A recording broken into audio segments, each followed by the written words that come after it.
है। बस आवश्यकता है हमें गुरुवर श्री के बताए हुए मार्ग पर चलने की, उस विचारधारा को अपनाने की जो गुरुवर श्री हमें बार बार सिद्धाश्रम में बुलाकर या अन्य जगहों पर बुलाकर शिविर के माध्यम से प्रदान करते हैं।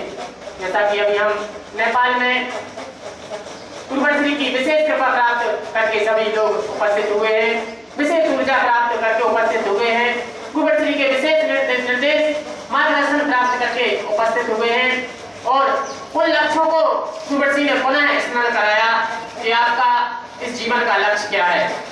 यह समझने की आवश्यकता हम सभी गुरु भाई बहनों को है कि आखिर हमें ही क्यों गुरुवर श्री ने इस विचारधारा के लिए चुना, यह विचारधारा क्या है।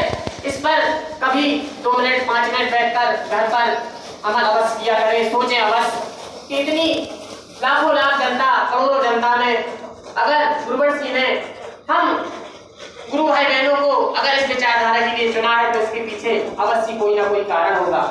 क्योंकि वेद पुराणों में भी कहा गया है, ऋषि मुनियों के द्वारा भी कहा गया है कि मानव जन्म दुर्लभ है।